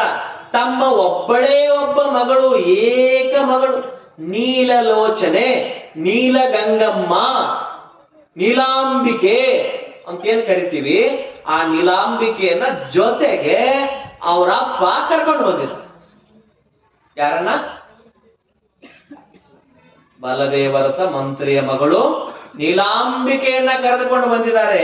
ಆ ನೀಲಾಂಬಿಕೆಯನ್ನ ಕರೆದುಕೊಂಡು ಬಂದಿರುವಂತಹ ಸಂದರ್ಭದಲ್ಲಿ ಗುರು ಬಸವಣ್ಣನವರು ವೇದ ಉಪನಿಷತ್ತುಗಳನ್ನ ಗ್ರಹಿಸಿದ್ದಾರೆ, ಪುರಾಣಗಳನ್ನ ಗ್ರಹಿಸಿದ್ದಾರೆ, ಪುಣ್ಯ ಕಥೆಗಳನ್ನ ಗ್ರಹಿಸಿದ್ದಾರೆ. ಆ ಗ್ರಹಿಸುವಂತ ಸಂದರ್ಭದಲ್ಲಿ ಎದುರಿಗೆ ಬರ್ತಾ ಇದ್ದಾರೆ ಬಸವಣ್ಣನವರು. ಬರುವಂತ ಸಂದರ್ಭದಲ್ಲಿ ಇವು ಈ ಕಡೆಯಿಂದ ಬಂಡಿ ಗಾಡಿಗಳನ್ನ ಕಟ್ಕೊಂಡು ಬರ್ತಿದ್ರು. ಅವಾಗ ಈಗಿನ ಹೆಂಗ್ ಏನಿರ್ಲಿಲ್ಲ, ಟ್ರೈನು, ವಿಮಾನ, ಬಸ್, VIP ಗಾಡಿಗಳು ಏನಿರಲಿಲ್ಲ. ಅವಾಗ ಮಂತ್ರಿ ಅಂತಂದ್ರ ಒಂದು 3-4 ಕುದುರೆಯನ್ನ, ಚಕಡಿಯನ್ನ, ಒಂಟೆಗಳನ್ನ, ಛತ್ರ ಚಾಮರದ ಜೊತೆಗೆ ಬರ್ತಿದ್ರು. ಈಗಿನ ಮಂತ್ರಿಗಳು ಹೆಂಗ್ ಬರ್ತಾರ? ಪೊಲೀಸ್ ಜೀಪ್ ತಗೊಂಡು, ಎಸ್ಕಾಟ್ ತಗೊಂಡು, ಸೌಂಡ್ ಹಾಕೊಂಡು ಬರ್ತಾರ. ನೀವೆಲ್ಲ ನೋಡಿದ್ರಿ. ಅವಾಗಿನ ಮಂತ್ರಿಗಳು ಹೆಂಗ್ ಬರ್ತಿದ್ರಪ್ಪ ಅಂತಂತಂದ್ರೆ ಕುದುರೆ, ಒಂಟೆ, ಆನೆ ತಗೊಂಡು ಬರ್ತಾ ಇದ್ರು. ಕೊನೆಗೆ ಒಂದು ಕೊಲ್ಲಾರಿ ಚಕಡಿ ಅಂತ ಬರ್ತಿದ್ರು ನೋಡ್ರಿ, ಮುಸುಕ್ ಹಾಕ್ತಿದ್ರು ಅವಕ್ಕೆಲ್ಲ. ಆ ಕೊಲ್ಲಾರಿ ಚಕಡಿಯಾಗ ಬರ್ತಿದ್ರು. ಹಂಗ ನಮ್ಮ ಒಬ್ಬಳೆ ಒಬ್ಬ ಮಗಳು. ಆ ಮಗಳಿಗೆ ಎಷ್ಟು ವರ್ಷ ರೀ? ಇನ್ನು 17 ವಯಸ್ಸಿನ ತುಂಬು ಜೌವನೆ ನೀಲಮ್ಮ. ಯಾರು? 17 ವರ್ಷದ ತುಂಬು ಜೌವನೆ ಆ ನೀಲಮ್ಮ. ಆ ನೀಲಮ್ಮನನ್ನ ಕರೆದುಕೊಂಡು, ಹೆಂಡತಿಯನ್ನು ಕರೆದುಕೊಂಡು, ಇಲ್ಲ ಇವತ್ತು ಕೂಡಲ ಸಂಗಮದೊಳಗಡೆ ಘಟಿಕೋತ್ಸವ ಸಮಾರಂಭ ಇದೆಯಂತೆ, ಮಂತ್ರಿಗಳಿಗೆ ಬರಲು ಹೇಳಿದ್ದಾರೆ ಜಾತವೇದ ಮುನಿಗಳು, ನಡಿ ಹೋಗೋಣ ಅಂತ ಹೇಳಿ ಕರ್ಕೊಂಡು ಬರ್ತಾ ಇದ್ದಾರೆ. ಇನ್ನೇನ್ ಗುರುಕುಲ ಬಂದೇ ಬಿಡ್ತು. ಇಳಿದು ಬಂದ ತಕ್ಷಣ ಬಸವಣ್ಣನವರಿಗೆ ಫಸ್ಟ್ ವೇದಿಕೆ ಪ್ರಾರಂಭ ಆದ ತಕ್ಷಣ ಒಂದು ಹಾಡಾಡಲಿಕ್ಕೆ ಕರೆದು, ಏನಾ ಧ್ವನಿ, ಏನಾ ಪಾಂಡಿತ್ಯ. ಬಸವಣ್ಣನವರು ಆ ಹಾಡು ಹಾಡಿ ಕೆಳಗಡೆ ಹೋಗಿ ಕೂತ್ಕೋತಾರೆ. ಅವಾಗ ಬಲದೇ ಹೊರಸರು ಎಲ್ಲಾ ಹುಡುಗರನ್ನ ಬಿಟ್ಟು ಬಸವಣ್ಣವ್ರನ್ನೇ ನೋಡುತ್ತಾರೆ. ಎಲ್ಲಾ ಹುಡುಗರನ್ನ ಬಿಟ್ಟು ಬಸವಣ್ಣವ್ರನ್ನ ನೋಡಿದಾಗ, ಈ ಹುಡುಗರನ್ನ ನಾನು ಎಲ್ಲೋ ಏನೋ ನನ್ನ ಮನಸ್ಸಿಗೆ ಕಳವಳ ಅಲ್ಲ, ಕಳ್ಳು ಜಗತ್ತದಂತಾರ ನೋಡ್ರಿ. ಕಳ್ಳು ಜಗತ್ತದ, ತಂದೆ ಮಕ್ಕಳು ಕಳ್ಳ, ತಾಯಿ ಮಕ್ಕಳು ಕಳ್ಳ, ಹಳೆ ಮಾವನ್ ಕಳ್ಳ, ಹಿಂಗ್ ಕಳ್ಳ ಇರ್ತದ. ಎಷ್ಟೇ ಕೆಟ್ಟವ್ರಿದ್ರು, ಎಷ್ಟೇ ಇದಾದ್ರೂ ಸಹಿತ ಕಳ್ಳ ಜಗತ್ತೈತೆ. ಆ ಕಳ್ಳ ಜಗತ್ತವ್ರಿಗೆ ಎಲ್ಲ ನೋಡಿದಂಗ ಐತಲ್ಲ ಅಂತ ಅಂದಾಗ ಸುಮ್ಮಾದ್ರೂ ಕಾರ್ಯಕ್ರಮ ಮುಗಿತು. ಕಾರ್ಯಕ್ರಮ ಮುಗಿದಾಗ ಜಾತವೇದ ಮುನಿಗಳು ಆ ಮಂತ್ರಿಗಳನ್ನ ಒಳಗ್ ಕರ್ಕೊಂಡು ಹೋಗಿ ದರ್ಶನಕ್ಕಾಗಿ ಬಂದಿರುವಂತ ಸಮಯದಲ್ಲಿ ಆ ಮಂತ್ರಿಗಳು ಕೇಳ್ತಾರೆ, ಬಲದೇವರಸರು, ಒಬ್ಬ ಹುಡುಗ ಇದ್ನಲ್ಲ, ಹಾಡ್ತಾ ಇದ್ನಲ್ಲ, ತುಂಬಾ ಚಂದ ಇದ್ನಲ್ಲ, ಸುಂದರವಾಗಿದ್ನಲ್ಲ, ಆ ಹುಡುಗ ಯಾರು ಅಂತ ಕೇಳಿದಾಗ ಜಾತವೇದ ಮುನಿಗಳು ಸ್ವಲ್ಪ ನಕ್ಕೊಂದ್ 5 ನಿಮಿಷ ಸುಮ್ಮಾದ್ರು. ಬುದ್ಧಿ, ಈ ಹುಡುಗ ಯಾರು, ನಾನು ನೋಡಿದೆ, ಎಷ್ಟು ಲಕ್ಷಣವಾಗಿದ್ದಾನೆ, ಎಷ್ಟು ಸುಂದರವಾಗಿದ್ದಾನೆ, ಆ ಒಂದು ನನಗೆ ಬಹಳ ಆಕರ್ಷಣೆ ಆಗತೈತಿ, ನನ್ ಕಳ್ಳ ಜಗಾತೈತಿ ಅಂತ ಅಂದಾಗ, ಬಲದೇವರಸ, ಬ್ಯಾರೆ ಯಾರು ಅಲ್ಲ, ನಿನ್ನ ತಂಗಿ ಮಾದಲಾಂಬಿಕೆಯ ಮಗ ಬಸವರಸ ಅಂತ ಹೇಳಿದಾಗ, ನಾನು ತೊಟ್ಟಲ್ಲ ಹಾಕಾಕ್ ನೋಡಾಕ್ ಬಂದಿದ್ದೆ. ನನ್ನ ತಂಗಿ ತೀರಿಕೊಂಡ ಮೇಲೆ ಮನೆ ಬಿಟ್ಟು ಹೋಗಿದ್ದು ಮಾತ್ರ ನನಗೆ ಗೊತ್ತಿತ್ತು, ನೋಡಿರ್ಲಿಲ್ಲ. ಮುನಿಗಳೇ ಅಂತ ಹೇಳಿ ಸಾಷ್ಟಾಂಗ ಹಾಕಿದ್ರು. ಅವತ್ತವ್ರಿಗೆ ಹಾಲು ಕುಡಿದಷ್ಟೇ ಸಂತೋಷ ಆಯ್ತಂತ ಅವ್ರು ನೋಡಿ ಬಂದು ಬಸವರಸರನ್ನ ಕರೆದು, ನನ್ನ ಅಳಿಯ ನೀನು ಅಂತ ಮುದ್ದಾಡ್ತಾ ಇದ್ದಾರೆ. ಎಷ್ಟು ವರ್ಷ ರೀ? 11 ವರ್ಷ ದೂರ ಆಗಿರುವಂತಹ ವಯಸ್ಸಿನ ತರುಣ ಬಸವರಸರನ್ನ ನೋಡಿ, ಬ್ರಹ್ಮಚಾರಿ ಬಸವರಸರನ್ನ ನೋಡಿ ಅಲ್ಲಿ ಖುಷಿಯನ್ನ ಪಡ್ತಾ ಇದ್ದಾರೆ. ನೀಲಗಂಗಾ ಒಂದು ಪ್ಯಾಟಿಕೋಟ್ ಹಾಕೊಂಡು, ಒಂದು ಶಲ್ಯ ಹಾಕೊಂಡು, ಒಂದು ಒಡ್ನಿ ಹಾಕೊಂಡು ಕಂಬದ ಹತ್ರ ನಿಂತ್ಕೊಂಡು ಯಾರು ನೋಡ್ತಾ ಇದ್ದಾಳೆ? ಆ ಬಸವಣ್ಣನವರನ್ನ ನೋಡ್ತಾ ಇದ್ದಾಳೆ. ಯಾರು? ನೀಲಮ್ಮ, ನೀಲಗಂಗಾ. ಯಾಕೆ ನೀಲಾಂಬಿಕೆ ನೀಲಗಂಗಾ ಅಂತ ಕರೆದ್ರೆ ಹೇಳ್ರಿ? ಕಣ್ಣು ನೀಲಿ ಆಕಾರದಲ್ಲಿದ್ವು. ಕಣ್ಣು ಹೆಂಗಿದ್ವು ರೀ? ಹಂಗ ಯಾರು ಕಣ್ಣಿರ್ತಾವಲ್ಲ, ನೀಲಿ ವರ್ಣದಲ್ಲಿ ಕಣ್ಣಿರ್ತಾವಲ್ಲ, ಆ ಕಣ್ಣಿದ್ದವ್ರಿಗೆ ಏನಂತ ಕರೀತಾರಪ್ಪ ಅಂದ್ರೆ ಲಕ್ಷ್ಮಿ ಕಣ್ಣು ಅಂತ ಕರೀತಾರ. ಕೆಲವೊಬ್ರು ಕಣ್ಣು ಇರ್ತಾವ, ಕೆಲವೊಬ್ರು ಕಣ್ಣು ಇರ್ತಾವ. ಆ ಕಣ್ಣಿದ್ದವ್ರು ಯಾರ ಮನೇಲಿ ಹುಟ್ಟತಾರಲ್ಲ ಅವ್ರು ಬಹಳ ಶ್ರೀಮಂತರು, ಬಹಳ ಉದ್ಧಾರ ಆಗ್ತಾರ ಅಂತ ಒಂದು ನಂಬಿಕೆ ಅದು. ಇದು ಗಂಡು ಮಕ್ಕಳಿಗೆ ಬೆರಳು ದೊಡ್ಡ ಇರ್ಬೇಕಂತ್ರಿ. ಬೆರಳು ದೊಡ್ಡ ಇದ್ರ ಅವ್ರು ಬಹಳ ಶ್ರೀಮಂತರಕ್ಕಾರ, ಎಲ್ಲಾ ಬಡತನವನ್ನು ದಾಟ್ತಾರೆ ಅಲ್ಲ, ಅವ್ರಿದ್ದಲ್ಲಿ ಲಕ್ಷ್ಮಿ ಹುಡ್ಕೊಂಡು ಬರ್ತಾಳ ಅನ್ನುವಂತ ಬಂಗಾರ. ಆ ಬೆರಳಿದ್ರೆ ಏನಾಗ್ತದ್ರಿ? ಇಷ್ಟೆಲ್ಲ ಆಗ್ತಾವ ಅಂತ ಹೇಳಿ ಹೇಳ್ತಾರ. ಹಂಗ ನೀಲಗಂಗಮ್ಮನಿಗೆ ನೀಲಿ ಕಣ್ಣಿದ್ದುದಕ್ಕಾಗಿ ನೀಲಲೋಚನೆ ಅಂತ ಕರಿತಾ ಇದ್ರು. ಏನ್ರಿ? ನೀಲಲೋಚನೆ, ನೀಲಾಂಬಿಕೆ, ನೀಲಗಂಗಮ್ಮ ಅಂತ ಕರಿತಾ ಇದ್ರು. ಹಾಗೆ ಗಂಡು ಮಕ್ಕಳ ಕಣ್ಣು ಹೆಂಗಿರ್ತಾವ್ರಿ? ಕೆಲವೊಬ್ರ ಕಣ್ಣ ಕ್ಯಾಟ್ ಆಯ್ತು ಅಂತ ಕರಿತೀವಿ ನಾವು, ಬೆಕ್ಕಿನ ಕಣ್ಣು. ಅವು ಅದೇನ ಸಂಬಂಧ ಬರಲ್ಲ. ಬೆಕ್ಕಿನ ಕಣ್ಣಿದ್ದವ್ರಿಗೆ ಅವರು ಅದೃಷ್ಟವಂತರು ಅಲ್ಲ, ದರಿದ್ರರು ಅಲ್ಲ. ಇನ್ನು ಕೆಲವೊಬ್ರು ಕಣ್ಣಿರ್ತಾವ ಹೆಂಗ? ಈ ಕಡೆ ಬೆಕ್ಕಿನ ಕಣ್ಣಿನ ಮಿಶ್ರ ಇರ್ತದ, ಈ ಕಡೆ ನೀಲಿ ಇರ್ತಾವ, ಈ ಕಡೆ ಬೆಳ್ಳಗೆ ಇರ್ತಾವ. ಹಂಗ ಯಾರ್ ಕಣ್ಣದಾವ ಅಂತಂದ್ರ ನಮ್ಮ ಕೇಂದ್ರ ಸರ್ಕಾರದ ಮಂತ್ರಿ ಚಿರಾಗ್ ಪಾಸ್ವಾನ್ ಅವ್ರ ಕಣ್ಣಿದಾವ. ಯಾರ ಕಣ್ಣು? ಕೇಂದ್ರ ಸರ್ಕಾರದ ಆಹಾರ ಮತ್ತು ಸಂಸ್ಕರಣಾ ಸಚಿವರ ಕಣ್ಣು ಆ ತರ ಇದಾವ. ನನಗೆ ಬಹಳ ಅತ್ಯಂತ ಹತ್ತಿರದವರು. ಹಾಗಾಗಿ ಅವ್ರ ಕಣ್ಣು ಇರೋದ್ರಿಂದ ಅವ್ರು ಏನಾದ್ರೂ ಒಂದು ಜಾತಕದಲ್ಲಿ ಉನ್ನತ ಹುದ್ದೆಗೆ ಇರ್ತಾ ಇರುವಂತ ಒಂದು ನಂಬಿಕೆ ಅದು, ಜಾತಕದಲ್ಲಿರುವಂತ ನಂಬಿಕೆ ಅದು. ನಮ್ಮಲ್ಲೆಲ್ಲ ಸಿದ್ಧಾಂತ ಇದೆ, ನಮ್ಮಲ್ಲೆಲ್ಲ ತತ್ವ ಇದೆ, ಅದೊಂದು ನಂಬಿಕೆ ಅದು. ಆ ನಂಬಿಕೆ ಇರುವಂತ ಸಂದರ್ಭದೊಳಗಡೆ ನೀಲಗಂಗಮ್ಮನಿಗೆ ಯಾವ ಕಣ್ಣಿದ್ದು ರೀ? ನೀಲಿ ಕಣ್ಣು, ಲಕ್ಷ್ಮಿಯ ಕಣ್ಣು ಅಂತ ಹೇಳ್ತಾರೆ. ಅವ್ರು ಹಿಂದಿನ ಜನ್ಮದ ಗಂಧರ್ವರಾಗಿರ್ತಾರೆ ಅನ್ನುವಂತ ಒಂದು ನಂಬಿಕೆ ಅದು.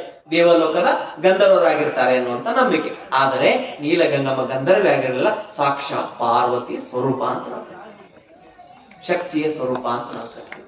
ಅಂತ ನೀಲಗಂಗಮ್ಮ ನಿಂತ್ಕೊಂಡು ಆ ಕಂಬದ ಬಡ್ಡಿಯೊಳಗೆ ನಿಂತು ನೋಡಾಕತ್ತಾಳ. ಆದ್ರ ಬಲದೇವರಸರು ನೋಡಿ ಅವಾಗಣ ಅವ್ರ ತಲೆ ಒಳಗ ಬಂತು, ಏನಪ್ಪಾ ಅಂತಂದ್ರ ನನ್ನ ಮಗಳನ್ನ ಕೊಟ್ಟು ಇವನಿಗೆ ಮದುವೆ ಮಾಡ್ಬೇಕು ಅನ್ನುವಂತ ವಿಚಾರ ಬಂತು. ಏನ್ರಿ? ನನ್ನ ಮಗಳನ್ನ ಮಗಳನ್ನ ಒಬ್ಬ ಮಗಳನ್ನ ನೀಲಗಂಗಮ್ಮನನ್ನ ಕೊಟ್ಟು ಏನ್ ಮಾಡ್ಬೇಕು, ಇಲ್ಲಿ ಮದುವೆ ಮಾಡ್ಬೇಕನ್ನುವಂತ ವಿಚಾರ ಬಂತು.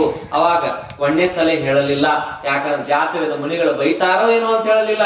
ನಾಳಿನ ಸನ್ಯಾಸಿ ಆಗ್ತಾನೋ, ಏನ ವೇದಮೂರ್ತಿ ಆಗ್ತಾನೋ, ಅಥವಾ ಏನ ದೊಡ್ಡ ಸಾಧಕನ ಆಗ್ತಾನೋ, ಅಥವಾ ಯೋಗಿ ಆಗ್ತಾನೋ ಅಂತ ಕಳವಳ ಇತ್ತು, ಹೇಳಲಿಲ್ಲ. ಹಂಗೆ ನಿರ್ಗಮಿಸ್ಬಿಟ್ರು. ನಿರ್ಗಮಿಸಿ ಹೋಗಿ ಮಲ್ಕೋತಾರೆ. ತಲೆಯೊಳಗೆ ಅದ ವಿಚಾರ, ಅಲ್ಲ ನಾ ಬೇರೆ ಕಡೆ ಹೆಣ್ಣು ನೋಡಿದೆ, ನನ್ನ ಒಬ್ಬಕ್ಕೆ ಮಗಳಿಗೆ ನಾನು ಮಂತ್ರಿ ಇದ್ದೀನಿ, ನನ್ನ ಅಳಿಯನಿಗೆ ಕೊಟ್ರಾಯ್ತು.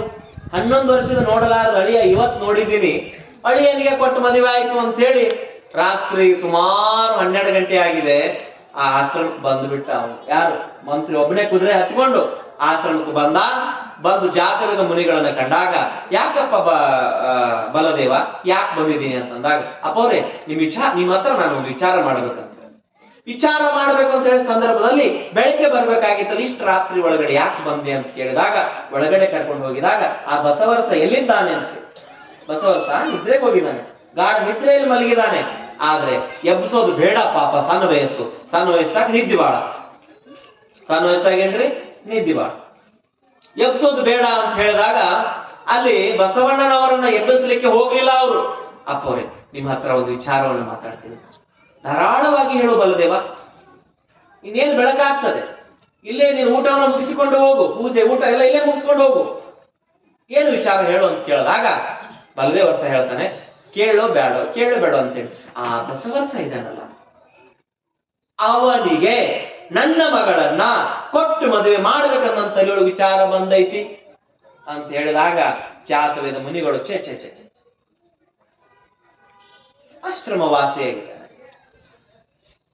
ಆಶ್ರಮವಾಸಿಯಾಗಿದ್ದುಕೊಂಡು ಕೇಳಿದಾಗ, ಸಾಧನೆ ಮಾಡ್ಬೇಕು ಅನ್ನೋ ವಯಸ್ಸನ್ನ ಕೇಳಿದಾಗ, ಇಲ್ಲಿ ಮಾವ ಬಂದು ಮಗಳನ್ನು ಕೊಡ್ಲಿ ಅಂತ ಕೇಳ್ತಾ ಇದ್ದಾನೆ. ಕೇಳಿದಾಗ ಅಲ್ಲಿ ನೋಡ್ರಿ ಹೆಂಗಾಗ್ತದಪ್ಪ ಅಂತಂತಂದ್ರೆ, ಒಪ್ಪಲ್ಲ ಜಾತವೇದ ಮುನಿಗಳು. ಹೋಗಿ ಪಾದವನ್ನು ಹಿಡ್ಕೋತಾರೆ. ಆಗ್ಲಿ, ಆದ್ರೂ ಯಾಕೆ ಆಗ್ಬಾರ್ದು, ನಿನ್ ಮನೆಯೊಳಗಿನ ಹಳೆ ಆದನ ಆಯ್ತು ಅಂತ ಒಪ್ಕೊಂಡ್ಬಿಟ್ರು. ಯಾರು? ಬಸವಣ್ಣವರ ಕಲಿಸಿರುವಂತಹ ಗುರುಗಳು ಏನ್ ಒಪ್ಕೊಂಡ್ರು? ಆಯ್ತು ನಾನೇ ಮದುವೆ ಮಾಡಿಸ್ತೀನಿ ಅಂತಂದ್ರು. ಹೌದು, ನಾನು ಒಪ್ಕೊಂಡೆ, ನೀನು ಒಪ್ಕೊಂಡೆ, ಆದ್ರೆ ಬಸವರ್ಸರು ಒಪ್ಪಿಲ್ಲ. ತಂದೆ ತಾಯಿ ಒಪ್ಪಿದ್ರೆ ಹುಡುಗನ್ ಕೇಳಕ್ ಹೋಗ್ಬಾರ್ದನ್ರಿ, ಹುಡುಗನ್ ಕೇಳೇ ಮದುವೆ ಮಾಡ್ಕೋಬೇಕು. ಏನ್ರಿ? ಹುಡುಗನ್ ಕೇಳೇ ಮದುವೆ ಮಾಡ್ಕೋಬೇಕು. ಏನಂತ? ನಿನಗ್ ಚಲೋ ಅದಾಳ ಇಲ್ಲೋ, ಇಷ್ಟ ಆದಾಳ ಇಲ್ಲೋ, ಹಣ್ಣಿಡಾಕ್ ಹೋಗೋನು, ಅವ್ರ ಈ ಕಡೆ ಬರೋ ಕಾರ್ಯಕ್ರಮ, ಇವ್ರ ಆ ಕಡೆ ಹೋಗೋ ಕಾರ್ಯಕ್ರಮ ಎರಡು ಮಾಡ್ಬೇಕಲ್ಲ. ಮುನಿಗಳೇನೋ ಒಪ್ಕೊಂಡ್ರು, ಮಾವ ಬಲದೇವರ್ಸ ಏನೋ ಒಪ್ಕೊಂಡ, ಆದ್ರೆ ಬಸವರ್ಸರ್ದು ಅಂತ ಕೇಳಿದಾಗ ಗುರುಗಳು ಹೇಳ್ತಾರೆ, ನನಗೆ ಯಾಕೋ ಕೇಳಾಕ್ ಸ್ವಲ್ಪ ಸಂಕ ಅನ್ಸತೈತಿ, ಆದ್ರೂ ಗಟ್ಟಿ ಧೈರ್ಯ ಮಾಡಿ ನಾಳೆ ಹರಾಗೆದ್ದು ಪೂಜಾ ಪುನಸ್ಕಾರ ಎಲ್ಲ ಮುಗಿದ ಮೇಲೆ ನೀನು ಹೋಗು ಬಲದೇವ, ನಾನು ಬಸವಣ್ಣವ್ರು ಕರೆದು ಕೇಳ್ತೀನಿ ಅಂತಂದಾಗ, ಬಸವಣ್ಣವ್ರು ಎಂದಿನಂತೆ ತಿಳಿ ನೀರು ಪತ್ರೆ ಪುಷ್ಪಗಳನ್ನ ತಂದು ಸಂಗಮನಾಥನ ಲಿಂಗದ ಪೂಜೆ ಮಾಡಿ ಬರ್ತಾ ಇದ್ದಾರೆ. ಬಸವರ್ಸ ಬಾರಪ್ಪ ನಾನಿರು ಜಾಗಕ್ಕೆ ಅಂತ ಯಾರು ಕರೀತಾರೆ? ಜಾತವೇದ ಮುನಿಗಳು ಕರೀತಾ ಇದ್ದಾರೆ. ಎಷ್ಟು ಬಿಡಿ ಹೇಳ್ತಾ ಇದ್ದೀನಿ ಅಂತಂದ್ರೆ ನಿಮಗೆ ಇದು ಹೋಗು ಟ್ರೈನ್ ಅಲ್ಲ. ಯಾಕಂದ್ರೆ ಅರ್ಥ ಮಾಡ್ಕೊಳ್ಬೇಕಂದ್ರೆ ಒಂದೊಂದು ಬಹಳ ಚೆನ್ನಾಗಿ ಅರ್ಥ ಮಾಡ್ಕೊಳ್ಬೇಕು. ನಾಳೆ ಯಾರ ಕೇಳಿದ್ರೆ ನಿಮಗೆ ಹೇಳಕ್ ಬೇಡ ಬಸವಣ್ಣವ್ರ ಜೀವನ ಹೆಂಗಿತ್ತು ಅಂತಂದ್ರೆ. ಅದಕ್ಕಾಗಿ ಆ ಬಸವಣ್ಣವ್ರನ್ನ ಕರೆದು ಕೇಳ್ತಾರೆ. ಕರೆದು ಕೇಳಿರುವಂತ ಸಂದರ್ಭ ಅಲ್ಲಿ ಕೇಳುವಾಗ ನಿನ್ನ ಹತ್ರ ಒಂದು ವಿಚಾರ ಪ್ರಸ್ತಾಪನೆ ಮಾಡ್ತೀನಿ. ಗುರುವೇ ಹೇಳಿ, ಗುರುಗಳೇ ಹೇಳಿ, ನಿಮ್ಮ ಮಾತಿನ ಆಡ್ಡದೇನೇನು ಅಂತಂದಾಗ, ನಿನ್ನೆ ನಿಮ್ಮ ಮಾವನವ್ರು ಬಂದಿದ್ರಲ್ಲ ಗೊತ್ತು, ಅವ್ರ ಮಗಳಿದಾಳಲ್ಲ ಅದು ಗೊತ್ತು, ಸುತ್ತಿ ಬಳಸಿ ಕೇಳಾಕತ್ರು. ಡೈರೆಕ್ಟ್ ಕೇಳಲಿಲ್ಲ, ಸುತ್ತಿ ಬಳಸಿ ಕೇಳ ಅಂದ್ರೆ ಮದುವೆ ಆಗೋ ಆಸೆ ಐತೇನೋ ಅಂತ. ಆದ್ರೆ ಬಸವಣ್ಣವ್ರ ಮನಸ್ಸೊಳಗ ಮದುವೆ ಆಗೋ ಆಸೆ ಹೇಳಕ್ ಅಳಕ ಇರ್ಲಿಲ್ಲ. ಕೇಳಿದಾಗ ನೇರವಾಗಿ ವಿಷಯಕ್ಕೆ ಬರ್ತೀನಿ ಬಸವರ್ಸ, ರಾತ್ರಿ ನಿಮ್ಮ ಮಾವನವ್ರು ಬಂದಿದ್ರು, ಅವರ ಮಗಳನ್ನ ನೀಲಮ್ಮಳನ್ನ ನಿನಗೆ ನಿಶ್ಚಯ ಕಾರ್ಯ ಮಾಡಬೇಕು ಅಂತ ಹೇಳಿ ಅಂದ ತಕ್ಷಣ, ಅಯ್ಯೋ ಗುರುದೇವ, ಶಿವ ನನಗೆ ಬೇಡ, ಈ ಜನ್ಮದಲ್ಲಿ ಏನಾದ್ರೂ ಬಯಸಿಲ್ಲ ಅಂತ ಬಸವಣ್ಣವ್ರು ಹೇಳ್ತಾರೆ. ಹೇಳಿದಾಗ ಈ ವಿಷಯವನ್ನ ಕೇಳಿ ಒಂಚೂರು ಮಾನಸಿಕ ಕಾರ ನೋಡ್ರಿ, ಹಂಗ ಮಾನಸಿಕ ಆದಂಗಾಗಿ ಆ ಸಂಗಮನಾಥನ ಲಿಂಗದ ಮ್ಯಾಲ ತಲೆ ಇಟ್ಟು ಮಲ್ಕೊಂಡು ಬಿಡ್ತಾರೆ. ಮಲ್ಕೊಂಡು ಬಿಟ್ಟಾಗ ಒಂದು ವಚನವನ್ನ ಹಾಡ್ತಾರೆ. ಯಾವ ವಚನಪ್ಪ ಅಂತಂತಂದ್ರೆ ಆ ವಚನವನ್ನು ನಿಮಗೆ ನಾನು ಹಾಡು ತೋರಿಸ್ತೇನೆ. ಕಾಲಲ್ಲಿ ಕಟ್ಟಿದ ಗುಂಡು, ಕೊರಳಲ್ಲಿ ಕಟ್ಟಿ ಕಟ್ಟಿದ ಬೆಂಡು, ಕಾಲಲ್ಲಿ ಕಟ್ಟಿದ ಗುಂಡು, ಕೊರಳಲ್ಲಿ ಕಟ್ಟಿದ ಬೆಂಡು, ತೇಲಲಿಯದು ಗುಂಡು ಮುಳುಗಲಿಯದು ಬೆಂಡು, ತೇಲಲಿಯದು ಗುಂಡು ಮುಳುಗಲಿಯದು ಬೆಂಡು, ಇಂತಪ್ಪ ಸಂಸಾರ ಶರದಿಯ ದಾಟಿಸಿ ಕಾಲಾಂತಕನೇ ಕಾಯೋ ಕೂಡಲ ಸಂಗಮ ದೇವ, ಕೂಡಲ ಸಂಗಮ ದೇವ. ಕಾಲಲ್ಲಿ ಕಟ್ಟಿದ ಗುಂಡು, ಕೊರಳಲ್ಲಿ ಕಟ್ಟಿದ ಬೆಂಡು. ಕಾಲ ಕಟ್ಟಿದ ಗುಂಡ, ಕೊಳ್ಳ ಕಟ್ಟಿದ ಬೆಂಡ ಅಂತ ಎಷ್ಟು ಚಂದ. ತೇಲಲಿಯದು ಗುಂಡು ಮುಳುಗಲಿಯದು ಬೆಂಡು ಅಂದ್ರ ಗುಂಡು ಮುಳುಗಾಕ್ ಬಿಡೋದಿಲ್ಲ, ಬೆಂಡ ತೇಲ್ ಹಾಕಿ ಬಿಡಂಗಿಲ್ಲ. ನಡಕ ಇರೋದು ಈ ಕಡೆ ಪೂರ್ತಿ ನೀರು ಕುಡಿಯಂಗಿಲ್ಲ, ಈ ಕಡೆ ಬದುಕಂಗೇನಿಲ್ಲ. ಅಂತ ಸಂಸಾರದ ವಿಷಯವನ್ನ ಇವತ್ತು ನನಗೆ ಪ್ರಸ್ತಾಪ ಮಾಡಿದ್ದಾರೆ. ಬಹಳ ಮನಸ್ಸಿಗೆ ನೋವಾಗೈತಪ್ಪ. ನೀ ನನ್ನನ್ನ ಯಾರ ಕಾಯೋದು ಬೇಡ, ಪರಮಾತ್ಮ ನೀನೇ ಕಾಯೋದು. ಕಾಲಾಂತಕನೇ ಕಾಯೋ ಕೂಡಲ ಸಂಗಮ ದೇವ. ತೇಲಲಿಯದ ಗುಂಡು ಮುಳುಗಲಿಯದೋ ಬೆಂಡು, ಇಂತಪ್ಪ ಸಂಸಾರ ಶರದಿಯ ದಾಟಿಸಿ, ಆ ಸಂಸಾರ ಅನ್ನುವಂತಹ ಆ ಶರದಿಯನ್ನ ದಾಟಿಸಿ ನನ್ನ ನಿನಕಾಯಿ ಪರಮಾತ್ಮ. ಕಾಲಾಂತಕ ಅಂದ್ರೆ ಯಾರು? ದೇವರು. ಕಾಲವನ್ನ ನಿರ್ಣಯ ಮಾಡುವವನು ಯಾರು? ಆ ಪರಮಾತ್ಮ. ಅದಕ್ಕೆ ಕಾಲಾಂತಕನೇ ಕಾಯೋ ಕೂಡಲ ಸಂಗಮ ದೇವ ಅಂತೇಳಿ ಭಾವೋನ್ಮಾದದಲ್ಲಿ ಅಲ್ಲಿ ಸಂಗಮನಾಥನ ಲಿಂಗವನ್ನ ತಪ್ಪಿಕೊಂಡು ಉಗುರು ಬಸವನವರು ಕಣ್ಣೀರು ಹಾಕ್ತಾ ಹಾಕ್ತಾ ಹಾಕ್ತಾ ಹಾಕ್ತಾ ಇಡೀ ರಾತ್ರಿಯನ್ನ ಅಲ್ಲಿ ಕಳೀತಾ ಇದ್ದಾರೆ. ಗುರು ಜಾತವೇದ ಮುನಿಗಳವ್ರನ್ನ ವೀಕ್ಷಣೆಯನ್ನ ಮಾಡ್ತಾ ಇದ್ದಾರೆ. ಬಸವಣ್ಣವ್ರು ಯಾರ ಮಾತನ್ನ ಕೇಳುವ ಸ್ಥಿತಿಯಲ್ಲಿ ಇರಲಿಲ್ಲ. ಅವರು ಪರಮಾತ್ಮನ ಮೊರೆಯನ್ನ ಹೋಗಿದ್ದಾರೆ. ಯಾರ ಮೊರೆ ರೀ? ಜಗನ್ನಿಯಾಮಕನಾಗಿರುವಂತಹ ಪರಮಪ್ರಭು ಪರಮಾತ್ಮನ ಮೊರೆಯನ್ನ ಹೋಗಿದ್ದಾರೆ. ಹೋದಾಗ ಅಲ್ಲಿ ಆ ಬಸವಣ್ಣವರು ತ್ರಾಸ್ ಮಾಡ್ಕೊಳ್ಳೋದನ್ನ ಕಂಡು ಪರಮಾತ್ಮನ ಅಶರೀರ ವಾಣಿ ಬರ್ತದಂತ ನೋಡ್ರಿ. ಯಾವುದು? ಅಶರೀರ ವಾಣಿ ಬರ್ತದೆ ಅಂತಂತಂದ್ರೆ ಅಶರೀರ ಶರೀರ ಇಲ್ಲದ ವಾಣಿ ಅದು, ಅದು ಪರಮಾತ್ಮನ ವಾಣಿ, ಅದು ಪ್ರಕೃತಿಯಿಂದ ಬರುವಂತ ವಾಣಿ. ಅದು ಆ ವಾಣಿ ಬರ್ತದ ಅಂತ ನೋಡ್ರಿ. ಆ ವಾಣಿ ಯಾವುದು ಅನ್ನೋದನ್ನ ನಾವು ಮುಂದೆ ನೋಡೋಣ ಅಂತ ಹೇಳ್ತಾ, ಆ ವಾಣಿ ಯಾವುದು? ಲಿಂಗದಿಂದ ಒಂದು ವಾಣಿ ಕೇಳಿಸ್ತಾ ಇದೆ. ಆ ವಾಣಿ ಏನ್ ಹೇಳ್ತಾ ಇದೆ ಅನ್ನೋದನ್ನ ನಾವು ನಾಳಿನ ಸಂಚಿಕೆಯಲ್ಲಿ ನೋಡೋಣ ಅಂತ ಹೇಳ್ತಾ, ನಾಳೆ ವಾಣಿ ಕೇಳಿಸ್ತದೆ. ವಾಣಿ ಕೇಳಿಸಿದ ಮೇಲೆ ಮದುವೆಗೆ ಒಪ್ಕೋತಾರೆ. ಮದುವೆ ಹೆಂಗಾಗ್ತದೆ? ಮದುವೆ ಆದ ಮೇಲೆ ಸೊಲ್ಲಾಪುರ ಹತ್ರ ಮಂಗಳವಾಡ ಅಂತ ಐತಿ. ಮಂಗಳವಾಡಕ್ಕೆ ಹೋಗ್ತಾರೆ. ಯಾಕಂದ್ರ ಅವ್ರ ಬಸವಣ್ಣವ್ರ ಮಾವ ಎಲ್ಲಿ ಸೆಟ್ಲ್ ಆಗಿರ್ತಾರ್ರಿ? ಬಿಜ್ಜಳರಾಜನ ಆಸ್ಥಾನ ಇರುವಂತ ಮಂಗಳವಾಡಕ್ಕೆ ಹೋಗಿರ್. ಸೊಲ್ಲಾಪುರ ಜಿಲ್ಲಾದಾಗ ಐತರಿ. ಮಂಗಳವಾಡ ತಾಲೂಕು ಐತಿ ಇರಬಹುದು. ಅಲ್ಲಿ ಮಂಗಳವಾಡದಲ್ಲಿ ಅವ್ರು ವಾಸ್ತವ್ಯನ ಹೂಡ್ಲಿಕ್ಕೆ ಹೋಗ್ತಾರೆ. ಆ ಒಂದು ವಿಷಯವನ್ನ ನಾವು ನಾಳೆ ಹೇಳೋಣ ಅಂತ ಹೇಳ್ತಾ